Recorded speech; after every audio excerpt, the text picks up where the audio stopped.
जय हिंद, नमस्ते, वेलकम मेरे शेरों श्रेणियों। आप सभी का स्वागत है हमारे यूट्यूब चैनल पर। जैसा कि बहुत सारे बच्चों के अभी बोर्ड के एग्जाम्स एंड हो चुके हैं, जिनका कुछ का रिजल्ट आ चुका है। जैसे यूपी बोर्ड वाले जो बच्चे हैं उनका रिजल्ट आ चुका है, और जो अलग स्टेट बोर्ड्स है उनके जो रिजल्ट्स है वो कुछ ही दिनों के अंदर आ जाएंगे।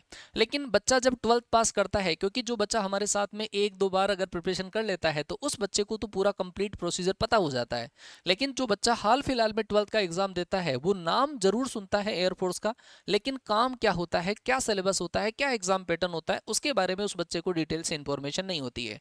तो इस वीडियो में आपको कंप्लीट इंफॉर्मेशन मिलेगी कि अगर आपको एयरफोर्स में जाना है तो एयरफोर्स में जाने के लिए क्या क्या आपकी योग्यताएं होनी चाहिए, क्या क्या सिलेबस होना चाहिए, क्या क्या पोस्ट आपकी होती है, क्या सैलरी आपको मिलेगी, क्या आयु होती है, क्या योग्यता होती है, सारी चीजें हम उनकी बात करने वाले हैं।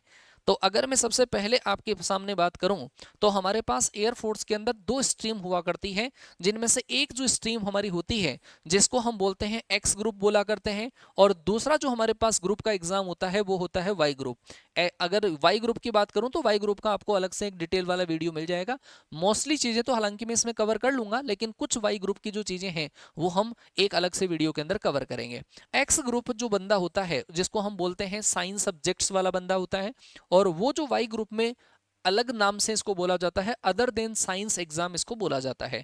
इसके अंदर जो बच्चा एग्जाम देता है वो साइंस सब्जेक्ट्स का होना चाहिए, उसके पीसीएम होना चाहिए 12th क्लास के अंदर, और 12th क्लास में पीसीएम वाला बच्चा एक्स ग्रुप का एग्जाम दे सकता है। जिस बच्चे के पीसीएम नहीं है, मतलब बायो है या आर्ट्स है, वो बच्चा वाई ग्रुप का एग्जाम दे सकता है। ये वाली बात आपकी क्लियर हो चुकी होगी। एक्स ग्रुप टेक्निकल होता है, तो इस टेक्निकल ग्रुप में बच्चा जब जॉब लग जाएगा उसके बाद में उसके पास काम होते हैं, जैसे इंडिया के लड़ाकू विमान वगैरह होते हैं, सुकोई होते हैं, तेजस होते हैं, इनके अंदर रख रखाव मेंटेनेंस वगैरह का काम होता है। अगर फिर वो थोड़ा सा प्रमोशन वगैरह कहीं अगर हो जाता है उसका, तो फिर उसको अलग अलग और पोस्ट मिल जाती है। वाई ग्रुप का जो बच्चा होता है उसको नॉन टेक्निकल कामों में इन्वॉल्व किया जाता है। ये तो बच्चे का एक्स ग्रुप और वाई ग्रुप में जॉब का क्राइटेरिया है। जो बच्चा पीसीएम से पास आउट है या पीसीएम से पास आउट होने वाला है, वो बच्चा एक्स ग्रुप के लिए अप्लाई कर पाएगा। कब नोटिफिकेशन आएगा, क्या एज होगी, सबकी बात में आज के सेशन में करने वाला हूं। तो ये तो हो गया आपका, दो ग्रुप में डिवाइड होता है, science subject and other than science subject. अगर एग्जाम पैटर्न की बात करें तो साइंस सब्जेक्ट्स का जो एग्जाम होता है, एक्स ग्रुप का जो एग्जाम होता है, उसके अंदर टोटल 70 क्वेश्चंस हुआ करते हैं, और 70 क्वेश्चंस के लिए टाइमिंग आपको मिलता है, 1 घंटे का टाइम मिलता है। और उस 1 घंटे के अंदर टाइमिंग में आपके इंग्लिश के आपको मिलेंगे जी 20 क्वेश्चंस मिलेंगे, और आपको फिजिक्स के 25 क्वेश्चंस मिलेंगे, 25 क्वेश्चंस मिलेंगे, और मैथ्स के आपको 25 क्वेश्चंस मिलेंगे। हर जो क्वेश्चन है वो 1 मार्क्स का होता है। 1 घंटे का 60 मिनट में 70 क्वेश्चन आपको करने होते हैं, और आपके पास हर के लिए इंडिविजुअल टाइम स्लॉट भी फिक्स होता है। जैसे 1 घंटे में ऐसा नहीं है कि हमने 10 मिनट में इंग्लिश कर ली तो हम आगे बढ़ जाएंगे, ऐसा नहीं है। आपको 20-20 मिनट के 3 स्लॉट फिक्स करे गए हैं, जिनके अंदर आपको पहले फिजिक्स का खुलेगा, फिर बाद में मैथ्स का खुलेगा, फिर बाद में इंग्लिश का खुलेगा। ऐसा आप 20 मिनट पहले कोई दूसरे सेगमेंट में नहीं जा सकते। ये तो बात हो गई एक्स ग्रुप की। अगर मैं अदर देन साइंस सब्जेक्ट की अगर बात करता हूं तो अदर देन साइंस सब्जेक्ट के अंदर होता है इंग्लिश का 20 क्वेश्चन, जो दोनों का कॉमन होता है। जो बच्चा बोथ ग्रुप की भी तैयारी करेगा, जो एक्स और वाई बोथ का भी फॉर्म आप भर सकते हो, तो आप इन दोनों के अंदर इंग्लिश जो पोर्शन होता है वो कॉमन होता है, कॉमन ही पेपर होता है, अलग से पेपर नहीं देना होता। और इसके अंदर आपका दूसरा जो सेक्शन होता है वो रागा का होता है, 45 मिनट्स का टाइम मिलता है, और टोटल 45 क्वेश्चंस आपके पास होते हैं। ये हो गई बात वाई ग्रुप की। तो आप देख लो आप कौन से वाले सेगमेंट से हैं, पीसीएम है, तो एक छोटा सा कमेंट जरूर करके जाना कि हाँ सर हमारे पास पीसीएम है और हम एक्स ग्रुप से प्रिपरेशन करना चाहते हैं। ठीक है, अगर कोई बच्चा वाई ग्रुप से प्रिपरेशन करना चाहता है, अदर देन साइंस सब्जेक्ट का है, तो वो वाई ग्रुप के लिए कमेंट जरूर करेगा इस वीडियो के खत्म होने के बाद में। आगे सबसे बड़ा जो टास्क होता है वो होता है बच्चे के पास में कि सर एलिजिबिलिटी क्या है, कि अगर हम ये एग्जाम देना चाहें तो क्या क्या चीजें हमारे अंदर होनी चाहिए। तो सबसे पहले तो एजुकेशनल क्वालिफिकेशन की बात होती है। अगर कोई बच्चा 12th क्लास में पास है, अभी हाल फिलहाल में पास है, 12th में जो अपीयरिंग है वो बच्चा एयरफोर्स एक्स ग्रुप का एग्जाम नहीं दे सकता, ना ही वो वाई का दे सकता है। आपने 12th का एग्जाम अभी दिया है, चाहे मार्कशीट तो कोई बात नहीं, क्योंकि आप इस वाले इनटेक के लिए जब जाओगे तो मार्कशीट तो आपको अवेलेबल हो जाएगी। अगर आपने अभी एग्जाम दिया है तो आप एक्स ग्रुप के लिए 10+2 इक्विवेलेंट नहीं है। इक्विवेलेंट का मतलब ये है कि जैसे अभी आपने एग्जाम दिया है तो आपका रिजल्ट आएगा, नोटिफिकेशन इस इनटेक का जुलाई के अंदर आएगा, तो जुलाई वाले के लिए आप एलिजिबल हैं। वैसे एयरफोर्स के लिए 2 साल में इनटेक हुआ करते हैं, मतलब एक साल में 2 इनटेक हुआ करते हैं, और दोनों कब कब आया करते हैं उसकी भी मैं जानकारी आपको दूंगा, ठीक है। तो अभी जो आपको इनटेक मिलेगा वो 02 2026 के लिए मिलेगा, 2026 के दूसरे इनटेक के लिए मिलेगा। 01 2026 का एग्जाम हो चुका है और उसका जो रिजल्ट है वो पेंडिंग है, आने ही वाला है बस 1 या 2 दिन के अंदर। तो आपका पीसीएम होना चाहिए, और पीसीएम के अंदर आपका एग्रीगेट 50% होना चाहिए। 50% अगर आपके बने हैं अभी बोर्ड एग्जाम में तो कमेंट करके बताना, 50% आपका होना चाहिए। लेकिन साथ में ही आपका 50% स्कोर जो है वो स्पेशल इंग्लिश में होना चाहिए। अगर आपके टोटल मान लो कि 85% है, 90% है, लेकिन इंग्लिश में 50% अगर आपका नहीं है तो आप एक्स ग्रुप के लिए एलिजिबल नहीं है, ठीक है। तो टोटल 50% भी होना चाहिए, और फिर आपका क्या होना चाहिए, इंग्लिश में 50% आपका स्कोर होना चाहिए। यहाँ पे लिखा हुआ है recognised by central state UT government with minimum 50% marks in aggregate. Total आपके 50% मार्क्स और इंग्लिश में 50% मार्क्स हो तो आप एक्स ग्रुप का एग्जाम दे सकते हैं। इसके अलावा भी और कुछ है, जैसे डिप्लोमा कोर्सेज इंजीनियरिंग हो गया, 3 साल का डिप्लोमा अगर है तो वो बच्चा भी दे सकता है ना। इंजीनियरिंग कौन कौन सी इंजीनियरिंग होगी, electrical, electronics, automobile, computer science, इनके अंदर है। अगर आपने कर रखा है डिप्लोमा तो भी आप एक्स ग्रुप के लिए एलिजिबल हो सकते हैं। उसमें आपको 50% आपकी जो डिप्लोमा कोर्सेज है उसमें 50% एग्रीगेट आपका स्कोर होना चाहिए, तो आप एक्स ग्रुप के लिए एलिजिबल हैं। आगे चलते हैं जी। वाई ग्रुप के लिए अगर हम बात करें, अदर देन साइंस सब्जेक्ट के लिए अगर बात करें, तो आपका 50% मार्क्स एग्रीगेट होना चाहिए। आर्ट्स का बच्चा, बायो का बच्चा वाई ग्रुप के लिए एलिजिबल होगा, और 50% आपका टोटल स्कोर होना चाहिए, एंड 50% इंग्लिश में होना जरूरी है। एयरफोर्स के लिए इंग्लिश इंपॉर्टेंट होती है, तो 50% इंग्लिश में होना जरूरी है। ये हुआ आपका एजुकेशनल क्वालिफिकेशन, है ना। और आप देख सकते हैं कि आप एलिजिबल हैं या नहीं हैं, और फिर उसी के अकॉर्डिंग आप फॉर्म भर सकते हैं। कई बार क्या है कि बच्चा कोई दोस्त वगैरह के कहने से कोई बैच वगैरह तो एनरोल कर लेता है, फिर उसको पता चलता है इंग्लिश में तो हमारे 48 ही हैं। हमारे पास बहुत सारे ऐसे कॉल मैसेज आते हैं, इंग्लिश में तो 48 ही, 49 ही है, और फिर वो बच्चा फालतू फंस जाता है। तो आप एक बार इस वीडियो को कंप्लीट वॉच कर लो। अगर आप एलिजिबिलिटी क्राइटेरिया में आते हैं देन आप प्रिपरेशन करने की सोचें।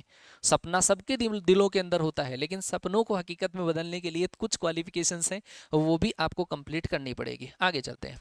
आगे अगर बात करें तो एज क्राइटेरिया 17 साल से 21 साल जिन बच्चों की उम्र है वो बच्चा फॉर्म भर सकता है। अच्छा, ये 17 to 21 ईयर्स जो है वो वैसे कोई फिक्स नहीं होते हैं। जैसे कई बार क्या होता है, ये जो 21 साल जो मैक्सिमम दे रखा है वो 21 साल का क्राइटेरिया तब है जो बच्चा, जैसे पहले रिटर्न आपका एग्जामिनेशन होगा, फिर उसके बाद में आपका जीडी का प्रोसीजर होगा, उसके बाद में आपका पीएसएल आएगा, फिर उसके बाद में आपका एनरोलमेंट आएगा। ऐसी जो कंप्लीट लिस्ट आती है उसमें टाइम लग जाता है, लगभग अगर अपन माने तो 7-8 महीने 9 महीने का टाइम लग जाता है।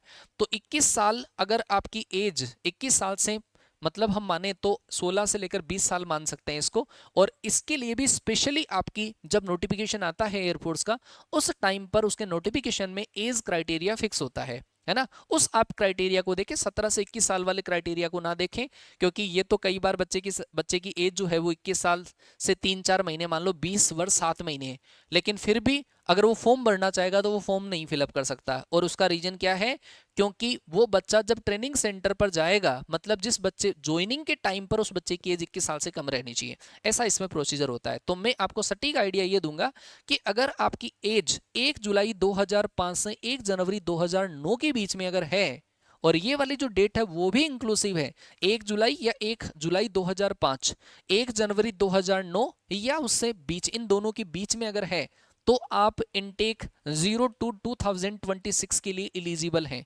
02 2026 के लिए आप लोग एलिजिबल हैं। दूसरा जो इनटेक आ रहा है 2026 वाला, उसके लिए आप एलिजिबल हैं। ठीक है, तो आप देखना कि आपकी जो एज क्राइटेरिया है वो क्या इसके लिए एलिजिबल हैं। और फिर मैं आपको एक अलग से वीडियो बनाऊंगा तो आपको ये भी बताऊंगा कि कितने चांस आपके पास एयरफोर्स के बच रहे हैं। तो एज क्राइटेरिया आपका ये रहना चाहिए, डेट ऑफ बर्थ डीओबी जो है वो आपका इस डेट के बीच में होना चाहिए। 1 जुलाई भी है तो भी चलेगा, 1 जनवरी है तो भी चलेगा। आगे बात करते हैं, एज क्वालिफिकेशन हो गया।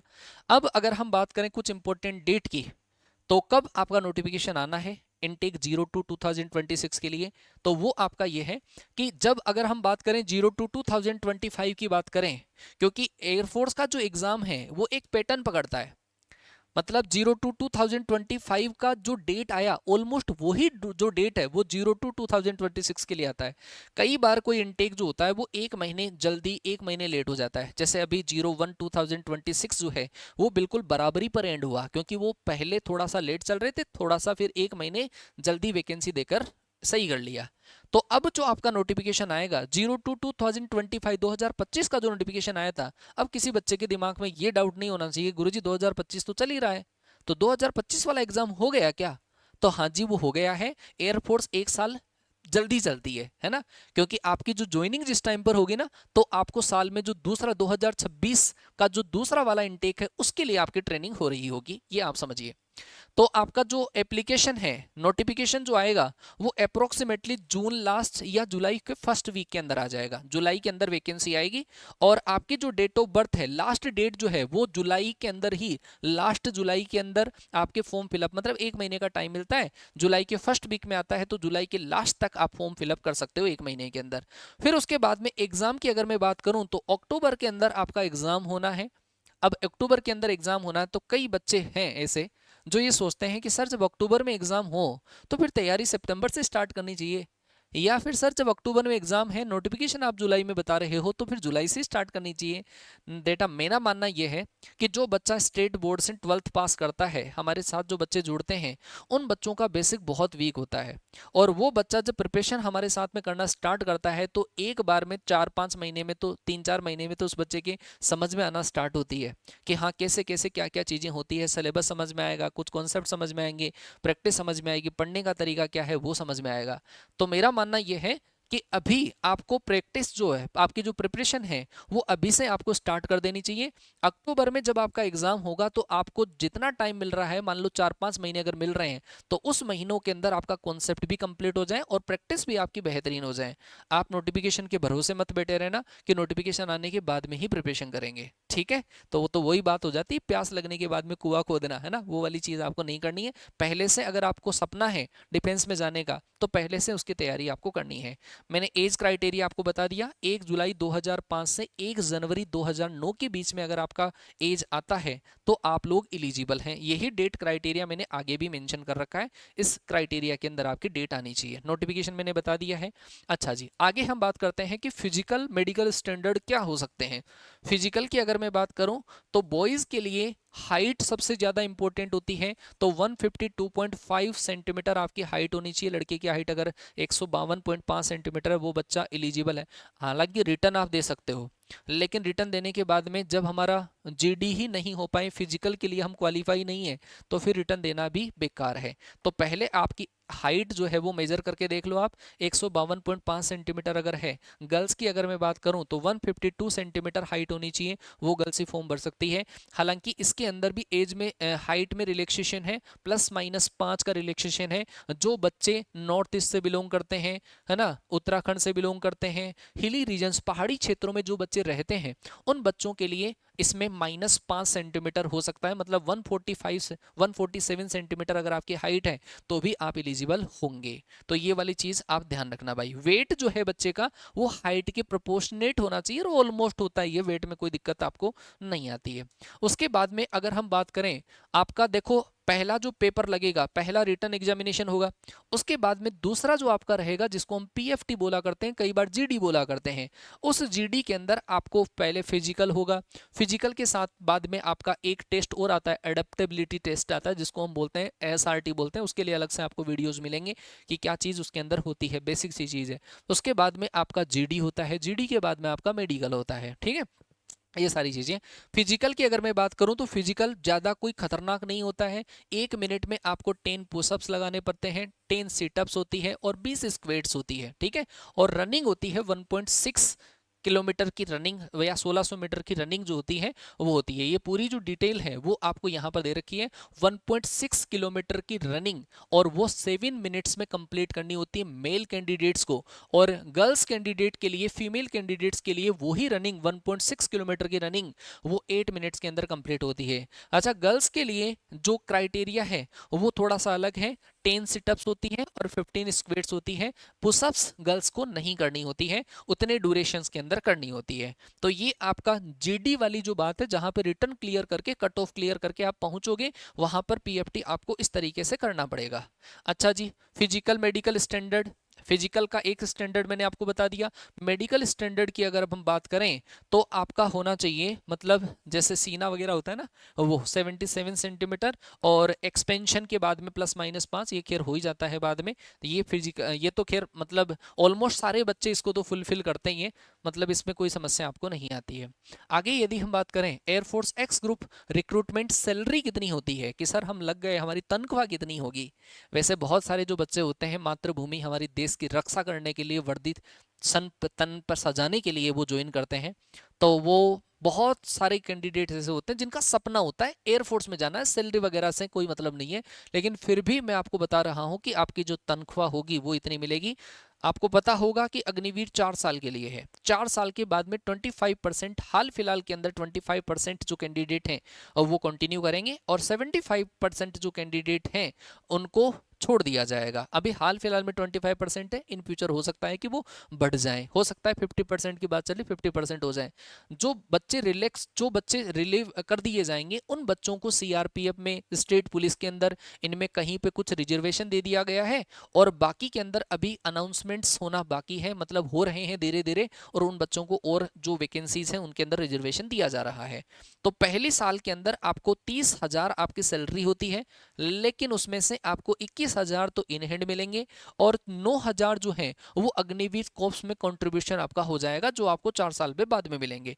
दूसरे साल आपकी जो तनख्वाह होगी वो 33,000 होगी, तीसरे साल आपकी तनख्वाह 36,500 होगी, लेकिन इन हैंड आपको इतना इतना मिलेगा, 4 साल में आपको इन हैंड 28,000 मिलेगा। बाकी का जो कंट्रीब्यूशन है वो आपका कोप्स के अंदर चला जाएगा, और फिर उसके अंदर जाने के बाद में अगर आप 4 साल बाद में रिलीव कर दिए जाते हैं, तो आपको जो टोटल अमाउंट है वो 10 लाख रुपए आपको सेवानिधि पैकेज के तौर पर आपको मिल जाएगा।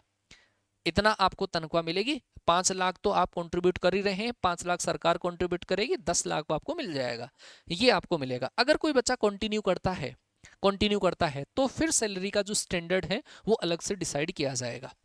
ये वाली आपकी सैलरी है। अच्छा, तो भाई हम सर प्रिपरेशन कहाँ से करें, प्रिपरेशन कैसे करें, ये एक बहुत बड़ा मुद्दा बच्चे के सामने आ जाता है। देखो भाई, अगर आपने अभी, आपका बोर्ड का एग्जाम आया है, तो आप अगर एक बेहतरीन तरीके से प्रिपरेशन करना चाहते हैं, एक ऐसी टीम के साथ में जुड़कर मेहनत करना चाहते हैं जिसका हर टीम मेंबर मेहनती हो। जैसे आपको पता है कि एक्स ग्रुप का जो एग्जाम है उसमें फिजिक्स, मैथ्स और इंग्लिश आती है, और फिजिक्स, मैथ्स, इंग्लिश के लिए एक बेहतरीन टीम आपके साथ में, मैंने कहा था स्टार्टिंग में कि आपको एक बेहतरीन टीम आपके साथ में काम कर रही होगी, जो पिछले 5-6 सालों से इस फील्ड के अंदर बहुत ज़्यादा एक्सपीरियंस रखती है, वो फैकल्टी आपके साथ में काम कर रही होगी। आप जो फिजिक्स, जो आप इंग्लिश पढ़ोगे वो संजीव सर से पढ़ोगे, और हमने नया बैच भी इसके लिए लॉन्च कर दिया है, वर्दी 2.0, जिसकी क्लासेस बहुत जल्दी आपके स्टार्ट हो गई हैं, और वो आप बैच ज्वाइन कर सकते हो। अगर मैं बात करूं, इसकी डेमो क्लासेस हैं वो आपकी 12 से लेकर 1 बजे, और ये जो क्लासेस है वो आपको मिलेगी इसी चैनल पर मिलेगी, English by Sanjeev Thakur sir channel के ऊपर मिल जाएगी, आप वहां पे जाके देख सकते हैं, है ना। 12 से लेकर 1 बजे इंग्लिश की सर क्लास लेते हैं। अगर एक्स ग्रुप की बात करूं तो एक्स ग्रुप में ये सब्जेक्ट, ये सब्जेक्ट, ये सब्जेक्ट होगा। मेरी जो क्लास है वो 2 से लेकर 3 डेमो क्लास रहेगी, और फिर 5 दिन के बाद में, डेमो क्लास होने के बाद में, एप्लीकेशन पर कॉन्सेप्ट विद प्रैक्टिस आपकी क्लास चली जाएगी।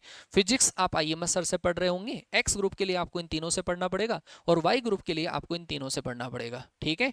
तो आपका, अच्छा, इसके अंदर जो हम चीजें कर रहे हैं वो आपको कॉन्सेप्ट, कॉन्सेप्ट के साथ में प्रैक्टिस, प्रैक्टिस के साथ में आपको मॉक टेस्ट, आपको पीडीएफ, आपके डीपीपीज के डाउट सेशन, वो सारी चीजें आपको एक ही जगह अवेलेबल हो जाएगी। अगर आप एक्स ग्रुप के अंतर्गत आते हैं, एक्स ग्रुप का बैच अगर ज्वाइन करते हैं, तो उस बैच का जो प्राइस है वो 1499 रहेगा, 1499 रुपए आपका बेच का प्राइस रहेगा। और ये जो ऑफर है वो 5 मई तक ही वैलिड है, उसके बाद में 200 प्लस हो जाएगा, मतलब 1699 रुपए आपको एक्स ग्रुप वर्दी 2.0 जो बेच है उसका चार्ज आपका हो जाएगा। सेम अगर कोई बच्चा वाई ग्रुप का परचेज करना चाहता है तो सेम प्राइस रहेगा, और वो भी कुछ दिन बाद में 200 रुपए बढ़ जाएगा, मतलब 5 मई के बाद में 200 रुपए बढ़ जाएगा। अगर कोई बच्चा दोनों के लिए तैयारी करना चाहता है, बोथ ग्रुप के लिए तैयारी करना चाहता है, तो उस बैच का जो प्राइस है वो 1999 रखा गया है। और वो आप एप्लीकेशन पर जब जाओगे, कैडेट डिफेंस एकेडमी एप्लीकेशन है, वहां पर ये वर्दी 2.0 जो बैच है आपको अवेलेबल होगा। अगर इसके अलावा भी कई चीजें ऐसी रह जाती है जो हो सकता है मैं डिलीवर ना कर पाया हूं, तो आपको अगर कोई चीज में डाउट है तो वो डाउट आप इस वीडियो के कमेंट नीचे करिए और हम आपको डाउट का रिप्लाई करने की पूरी पूरी कोशिश करेंगे। आई थिंक मैंने एक्स ग्रुप के रिगार्डिंग आपको पूरी डिटेल से इन्फॉर्मेशन दे दी है, लेकिन फिर भी आपका कोई डाउट है तो आप कमेंट जरूर करिए, हम आपको जवाब जरूर देंगे, रिप्लाई जरूर करेंगे। ऐसे ही आपको एक वीडियो और मिलेगा वाई ग्रुप के लिए। कोई बच्चा वाई ग्रुप के लिए जाना चाहता है तो वाई ग्रुप के लिए अलग से आपको एक वीडियो मिल जाएगा जिसको रोबिन सर डील कर रहे होंगे, तो आप वो वाला वीडियो कंप्लीट वॉच करिएगा ताकि आपको पता चल जाए। ठीक है, ये बैच आपका 26 अप्रैल से स्टार्ट है, 26 से लेकर 5 मई तक डेमो क्लासेस चलेगी। उसके बाद में पूरा का पूरा जो बैच है वो एप्लीकेशन पे चला जाएगा। और एप्लीकेशन में मैंने आपको बता दिया, concept, practice, GPP, DPP solution, PDF, mock test, सारी चीजें एक ही जगह आपको अवेलेबल हम करवाएंगे। डाउट ग्रुप वगैरह भी होते हैं, डाउट सॉल्यूशंस होते हैं, फोन कॉल के जरिए डाउट सॉल्यूशन वगैरह भी काफी चीजें रहेगी। इसके अलावा भी आपको अगर कोई और चीज की रिक्वायरमेंट है कि सर हमें रिप्लाई नहीं मिल पा रहा, ये एकेडमी के नंबर हैं, आप इन नंबर पे कॉल करके इंफॉर्मेशन ले सकते हैं। ये नंबर मैंने दे दिए हैं आपको, इन नंबर पे कॉल कर सकते हैं और आप कोई भी बैच के लिए ऑफलाइन ऑनलाइन उसकी आप इंक्वायरी कर सकते हैं। ये नंबर आपको दे दिया है, मैंने आपको एप्लीकेशन बता दिया है। यूट्यूब जो चैनल रहेगा जहां पर हमारी डेमो क्लासेस मिलेगी आपको, वो मिलेगी English by Sanjeev Thakur sir channel. जो चैनल पर आप ये वीडियो देख रहे हैं उस वाले चैनल पर आपको मिलेगा English by Sanjeev sir, Sanjeev Thakur sir. ठीक है, इसके ऊपर तो आपको क्लासेस मिलेगी, यूट्यूब वाली डेमो क्लासेस मिलेगी। और एप्लीकेशन की अगर मैं बात करूं जहां पर हमारी पेड कोर्सेज वगैरह हैं, और वो एप्लीकेशन है कैडेट डिफेंस एकेडमी। आप गूगल प्ले स्टोर पर जाकर कैडेट डिफेंस एकेडमी एप्लीकेशन को डाउनलोड करें, वहां पर हमारे बैचेज मिलेंगे। अगर इतना भी आपको समझ में क्लियर नहीं आता है तो फिर उस केस के अंदर ये जो नंबर आपको दे रखे हैं उन नंबर पे आप कॉल करें और इंक्वायरी कर लें। ठीक है, आई थिंक मेरे द्वारा दी गई इंफॉर्मेशन से आप लोग सेटिस्फाइड हुए होंगे। डाउट है तो कमेंट करना, रिप्लाई हम करने की कोशिश करेंगे। मिलते हैं सेम इसी अपडेट, ऐसे ही और बहुत सारे अपडेट के साथ में आपसे मुलाकात होगी। तब तक के लिए टाटा बाय बाय, जय हिंद, वंदे मातरम।